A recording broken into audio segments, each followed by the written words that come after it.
ఎంత పెద్ద ఆర్టిస్ట్ ఉన్నా కానీ లేదా ఎంత పెద్ద క్రియేటివ్ పర్సన్ ఉన్నా కానీ ఐడియాస్ ముందు నుండి నడుచుకుంటూ రావు. ఆర్టిస్ట్ ఎదుటి మనిషిని చూసి ఆ ఆర్ట్ని నేర్చుకోవడమో లేదు ఆ ఆర్ట్ని అబ్జర్వ్ చేసి దాంతో చేంజెస్ చేయడమో చేస్తారు.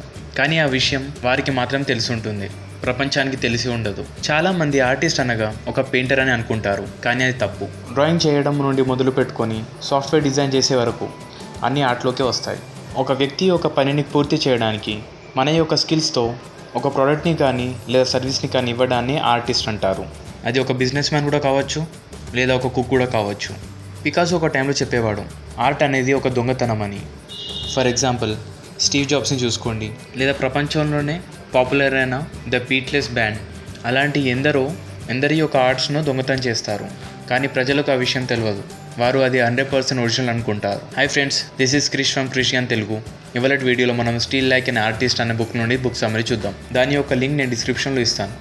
ఒకవేళ మీరు ఆ బుక్ పర్చేస్ చేద్దాం అనుకుంటున్నారనుకోండి, డిస్క్రిప్షన్లో ఉన్న లింక్ పైన క్లిక్ చేసి పర్చేస్ చేయగలుగుతారు. సో వీడియోని కంటిన్యూ చేద్దామా. ఈ వీడియోలో మీరు వేరే మనిషి దగ్గర వేరే స్కిల్స్ని నేర్చుకొని మీ యొక్క ఓన్ స్కిల్ని ఎలా డెవలప్ చేస్తారో నేర్చుకుంటారు.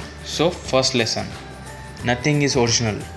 స్టీవ్ జాబ్స్ తన యొక్క ఇంటర్వ్యూలో చెప్పారు, ఒక గుడ్ ఆర్టిస్ట్ ఇతర యొక్క వర్క్ని కాపీ చేస్తాడు, కానీ ఒక గ్రేట్ ఆర్టిస్ట్ ఇతరుల పనిని దొంగతనం చేస్తాడు. తను చెప్పిన దానికి అర్థం ఏంటంటే, ఒక నార్మల్ పర్సన్ ఇతరులను ఇమిటేట్ చేస్తారు, అంటే ఇతరులలాగా ఉండడానికి ట్రై చేస్తారు. కానీ ఒక గ్రేట్ ఆర్టిస్ట్ ఇతరుల యొక్క పనిని డీప్గా నేర్చుకొని దానిలో నుండి కొత్త దానిని సృష్టిస్తారు.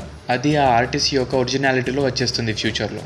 చాలామంది అనుకుంటారు ఒక క్రియేటివ్ వ్యక్తికి ఏదైనా ఐడియా సడన్గా వచ్చేస్తుందని, సో దాంతో వారు ఎన్నో గొప్ప విషయాలను తయారు చేస్తారని. కానీ రియాలిటీలో అలా కాదు. ఒక ఆర్టిస్ట్ ఎదుటి ఆర్టిస్ట్ నుండి విషయాలను అబ్జర్వ్ చేసి నేర్చుకుంటారు, దానిలో నుండి ఒక కొత్త ప్రోడక్ట్ను కానీ సర్వీస్ని కానీ సృష్టిస్తారు. ఆర్కిటెక్ట్ మైక్ పియర్స్ జింబాబ్వేలో ఒక బిల్డింగ్ని బిల్డ్ చేశాడు.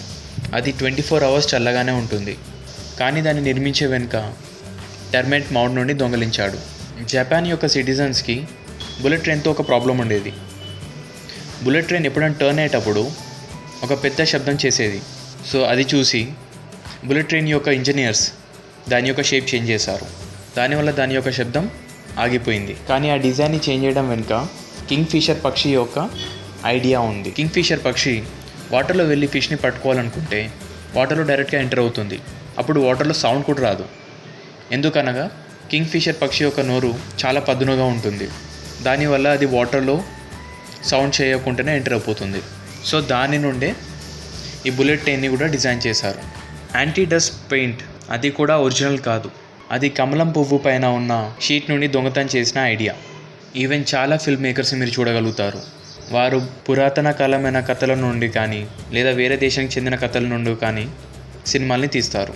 ఉదాహరణ చూస్తే బాహుబలి మహాభారతంలోని కొన్ని రోల్స్తో ఇన్స్పిరేషన్ తీసుకొని తీసిన మూవీ. ఇలాంటి ఎన్నో విషయాలలో మనము వేరే వారిని కాపీ చేసి మన యొక్క ఒరిజినల్ థింగ్ని తయారు చేస్తాము. ప్రపంచంలో ఒరిజినల్ అనేది ఏది లేదు, ఏదో ఒక దాని నుండే ఇన్స్పిరేషన్ తీసుకొని కొత్త విషయాన్ని తయారు చేయడమే. ఒక ఆథర్ చెప్పాడు, everybody was inspired by somebody. దాని అర్థం మనమందరం ఎవరో ఒకరితో ఇన్స్పైర్ అవుతాము. ఇప్పుడు రెండో పాయింట్ చూద్దాం, start copying your heroes. Famous basketball player Kobe Bryant తన ఒక ఇంటర్వ్యూలో ఒప్పుకున్నాడు, తన బాస్కెట్బాల్లో ఉన్న మూవ్స్ అన్నీ డిఫరెంట్ ప్లేయర్స్తో కాపీ చేసినాయి అని. కానీ ఆ మూవ్స్ని తను యూజ్ చేసినప్పుడు ఆడియన్స్కి మాత్రం అది తన ఒరిజినల్ అనిపిస్తుండే. ఈవెన్ అమెరికన్ రైటర్ విల్సన్ చెప్పేవాడు, ఒకవేళ మీరు ఒక మనిషిని కాపీ చేస్తున్నారు అనుకోండి దాన్ని పెల్గరిజం అంటారు, కానీ ఒకవేళ మీరు కొందరిని కాపీ చేస్తున్నారు అనుకోండి దాన్ని రీసెర్చ్ అంటారు. అమెరికాలోని ఫేమస్ బ్యాండ్ ద బీట్లెస్ బ్యాండ్, వారు కూడా డిఫరెంట్ బ్యాండ్స్ నుండి కాపీ చేసి వారి ఒక కొత్త బ్యాండ్ని స్టార్ట్ చేశారు. అలా చేసి దానివల్ల వారు తన ఒరిజినల్ మ్యూజిక్ని ప్రొడ్యూస్ చేసి వాళ్ళు సక్సెస్ఫుల్ అయ్యారు. ఈ రెండు కేసులలో మీరు గమనించగలుగుతారు. వీరు వారికి నచ్చిన వ్యక్తులని డీప్గా స్టడీ చేసి అందులో నుండి కొన్ని మూవ్స్ని కాపీ చేశారు, వాళ్ళ ఒరిజినల్ ప్రోడక్ట్ని ప్రొడ్యూస్ చేశారు.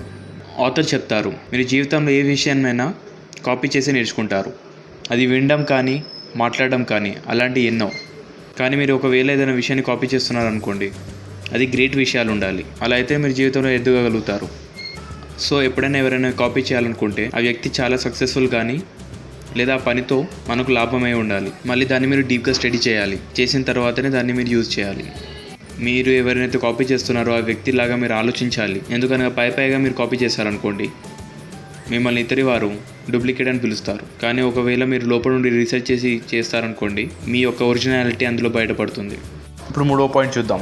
Build your own world. Creativity అంటే మీరు ఏది యాక్సెప్ట్ చేస్తారు కాదు, మీరు ఏది రిజెక్ట్ చేస్తారు.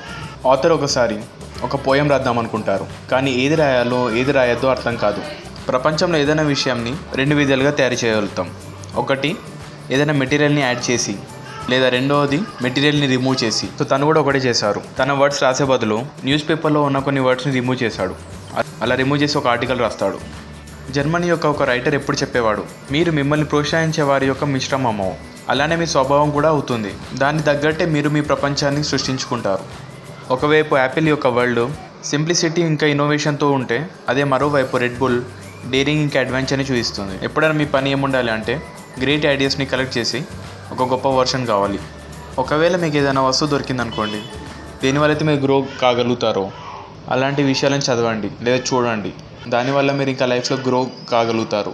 మీ యొక్క పని క్రియేటివ్ అవ్వడం కాదు, మీరు డిఫరెంట్ క్రియేటివ్ వస్తువులని కలెక్ట్ చేసి దాని యొక్క గొప్ప వర్షన్ అవ్వడం. ఒకవేళ మీరు కూడా ఒక గొప్ప విషయాన్ని సృష్టిద్దాం అనుకుంటున్నారు అనుకోండి, రివర్స్ ఇంజనీరింగ్ నేర్చుకోండి. దానివల్ల మీరు డాట్స్ని కనెక్ట్ చేయడం వల్ల మీరు గొప్ప విషయాలను కనెక్ట్ చేయగలుగుతారు మరియు సృష్టించగలుగుతారు.